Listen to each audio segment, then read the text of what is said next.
안녕하세요. 안녕하세요. 저는 수경입니다. 박경아입니다. 홍승희입니다. 네, 오늘은 한국화 과연 어떻게 감상할 것인가에 대해서 한번 이야기를 나눠보도록 하겠습니다. 여러분들 한국화 감상하실 때 특히나 옛 그림들 뭐 조선시대라든지 그 이전 시대라든지 이런 부분 감상하실 때 다 비슷한데 어떻게 감상해야 될까라는 의견들이 되게 많으세요. 과연 어떻게 감상하는 걸까요, 선생님? 일단은 조상들의 마음으로 조상들의 어떤 마음인가요? 조상의 마음을 제가 몰라서 제가 말씀드린 뜻은 아마 그런 거 아닐까요? 옛 사람들이 이제 했던 생활 방식이나 아니면은 정서적인 거 그런 바탕을 이해하면은 사실 더 좀 보기가 편하잖아요. 그쵸. 그런 것들을 조금이라도 알고 계시면은 훨씬 더 접근하시기 좀 편하실 것 같아요. 맞아요. 뭐 특히나 풍속화 같은 경우에는 그때 뭔가 시대상 이런 걸 알면은 조금 더 재밌게 볼 수 있고 더 이야기가 있기 때문에 약간 익살스러움과 그 내용들을 좀 파악을 하실 수가 있을 것 같습니다. 또 뭐 어떻게 봐야 될까요, 선생님? 왠지 일반 그림보다는 좀 더 시간을 많이 들여서 오래 들여다봐야지 뭔가 의미가 다가올 것 같다는 생각이 들어요. 옆에 이렇게 글씨가 있잖아요. 네네. 근데 이제 글씨를 무슨 글씨인지 좀 모르는 경우가 있어요. 맞아요. 한자잖아요. 너무 읽고 싶은데 그 경우에 네. 재빨리 이렇게 뭐 검색해서 이렇게 볼 수도 있는데 사실 이제 막 흘려 쓴 글씨들도 많고 어떤 글씨체인지 좀 잘 모르는 경우도 있거든요.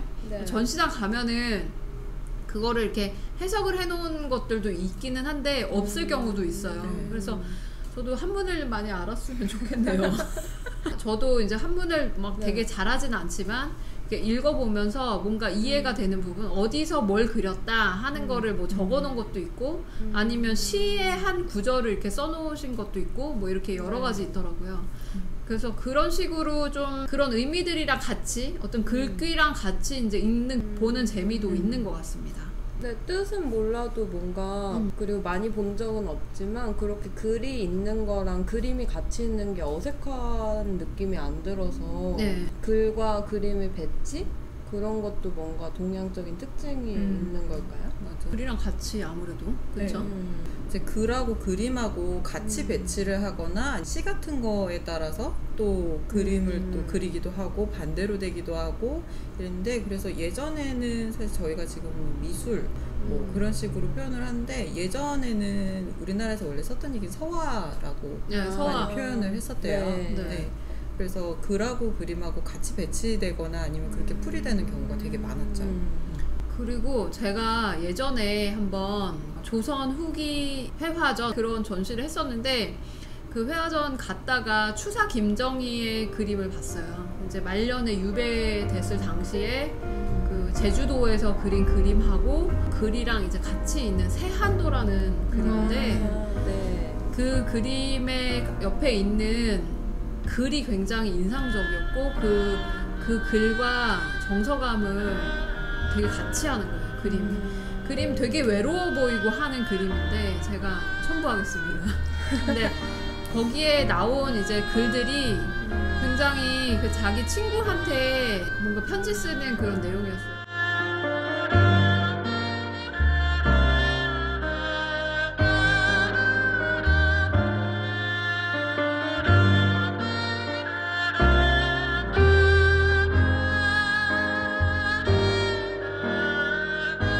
그런 식으로 뭔가 좀 절절한 그림들도 있고 여러분들이 그 글이랑 또 그림을 같이 보시면 그 재미가 또 쏠쏠하게 오실 것 같습니다. 또 이제 방향성에 대한 문제도 있죠, 선생님. 그렇죠. 네. 아무래도 지금은 서양식으로 책 읽기를 하잖아요. 글을 그쵸. 쓰거나 조금만 더 옛날로 가더라도 이제 오른쪽에서 시작해서 이렇게 넘어가고 책도 반대로 가고 그런 식의 거를 아마 조금은 기억을 하실 거예요. 그림도 똑같이 이제 화폭이 있으면은 오른쪽 위쪽부터 이제 시작을 둬야지 이게 그림을 그린 사람의 의도대로 조금은 시작을 할 수 있는 그렇게 해서 오른쪽 위부터 천천히 이제 쭉 내려오시면은 그림을 감상하는데 훨씬 더 이게 이런 부도나 이런 풀이가 있어서 이렇게 되는구나 이런 거를 조금 편하게 느끼실 수 있을 거예요. 저도 예전엔 그거를 모르고 봤었거든요. 그러셨구나. 네. 그러면은 뭔가 이상해요. 뭔가 다 비어 있고 여백만 있고 이럴 수도 있어요. 여러분들이 만약에 그림을 좀 지금 몇 개를 찾아보더라도 오른쪽 위부터 가면 시선 방향이 자연스러운데 저희 그냥 보듯이 왼쪽 위부터 시작을 해버리면 여백만 쭉 있는 그림들도 있고 또 옆으로 긴 그림들을 보게 되면은 오른쪽에서 왼쪽으로 이렇게 시선 방향을 움직이게 될 수밖에 없어요. 그리고 동양화 그림을 보다 보면은 예를 들어 산이 그려져 있는데 산이 있고 그리고 그 중턱에 절이 보여요. 네. 그런데 그 절과 산의 모양을 그렇게 보려면 제가 하늘에서 그거를 내려다봐야 되거든요. 근데 그게 사실은 현실적으로는 좀 불가능한 시점이잖아요. 특히 옛날이면은 그쵸, 항공뷰가 없는데 날아다니면서 본 것도 아닌데 서양화랑 비교했을 때 동양화는 그런 식으로 좀 시점이 이거는 뭔가 현실적이지가 않다 이렇게 느껴지는 그림들이 좀 있는 것 같아요. 그거는 아무래도 동서양이 좀 표현을 하고자 하는 표현 방식의 차이?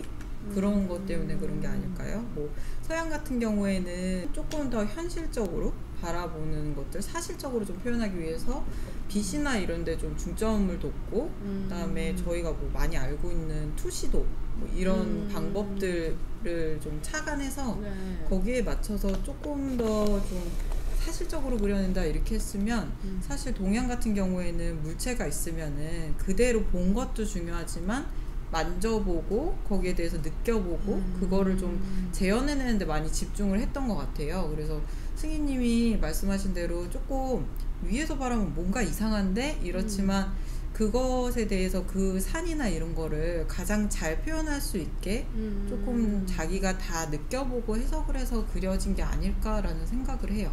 맞죠? 맞아요.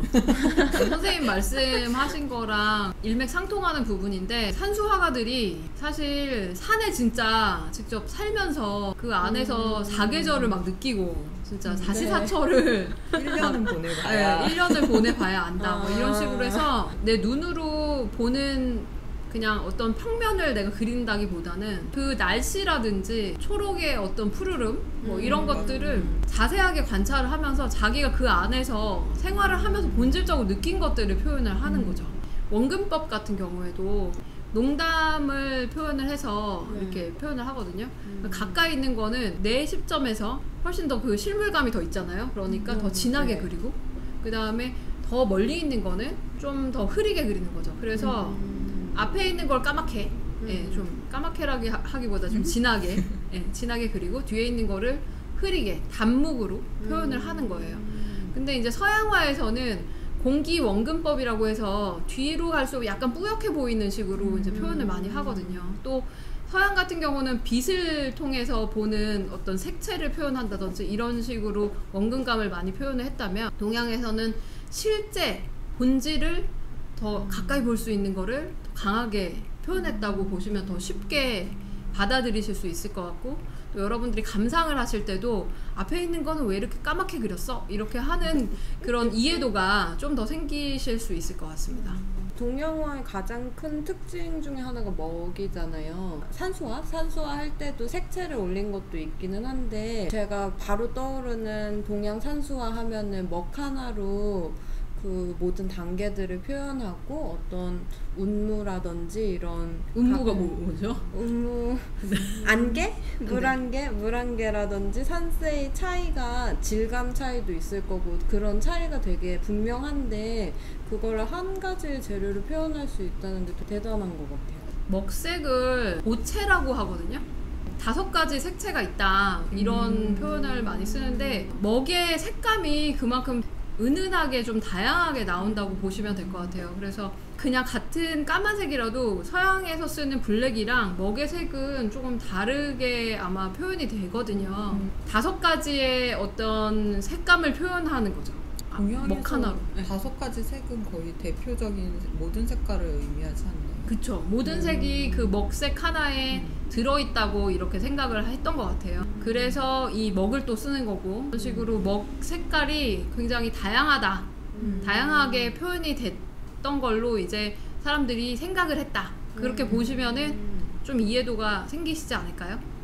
그리고 먹을 쓰다 보니까 저희는 색채는 이제 면으로 약간 표현되는 경우가 많은데 서양화 같은 경우에 먹의 특성상 선이 좀 또 동양화의 특징 중에 하나 아닐까 싶어요. 네, 선으로 모든 걸 다 표현하죠. 그리고 왜 붓질을 할 때도 점을 이렇게 찍고 면으로 칠하는 게 아니라 선으로 이렇게 칠을 하는 거라고 보시면 될 것 같아요. 여러분들이 먹을 쓸 때 보시면 먹은 그냥 하나의 면으로 이렇게 칠해지는 게 아니라 붓을 한 번 댔을 때 그 위에다 다시 한번 붓을 또 대면은 그 위에 이렇게 겹쳐지는 그 시간성이 다 느껴지거든요. 그래서 여러분들 동양화 감상하실 때 어디서부터 어떻게 그렸는지 자세히 보시면은 그게 다 표현이 되어 있어요.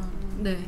그래서 그런 겹치는 그 중첩되는 먹의 그 맛을 또 느끼실 수가 있을 겁니다. 흔한 말로 먹을 일필휘직 뭐 이런 얘기 많이 하잖아요. 네. 근데 이제 선을 한번 폈다가 이렇게 그리면은 그 쉰 부분에 뭐 먹이 번진다든지 아니면은 자국이 남는다든지 하는 그런 표현이 되는 거를 아실 수가 있어요. 그래서 일필휘지로 내가 갈등하지 않고 그려야만 굉장히 깨끗한 선을 표현할 수가 있거든요. 그런 것들도 한번 보시면 뭐 김홍도 그림이라든지 뭐 이런 대가대의 그림을 보시면은 이 얼마나 정말 일필휘지로 그렸는지를 아실 수가 있습니다. 오늘 여러분들 이렇게 동양화 어떻게 볼 것인가 또 어떻게 보면 재밌게 볼 수 있을까에 대해서 이야기들을 나눠봤는데요. 이런 부분 참고해서 또 보신다면 훨씬 더 즐겁게 보실 수 있을 것 같습니다. 하실 말씀 있나요? 일단 시선의 흐름대로 본다는 게 저는 가장 인상적이었어가지고 그런 방식으로 보면은 훨씬 더 느낌이 다를 것 같아가지고 좋은 시간이었습니다. 많이 배웠습니다. 네, 선생님도 진짜 잘못 알고 있었구나 혹은 이렇게 보니까 다르구나 했던 게 되게 많았거든요. 근데 또 거기에 대해서 저도 왜 그랬는지 조금 더 깊게 얘기 나눌 수 있어서 되게 재밌었어요. 동양화에 대한 여러분들의 이해를 돕기 위해서 주제를 또 잡아가지고 찾아뵙도록 하겠습니다. 감사합니다. 감사합니다.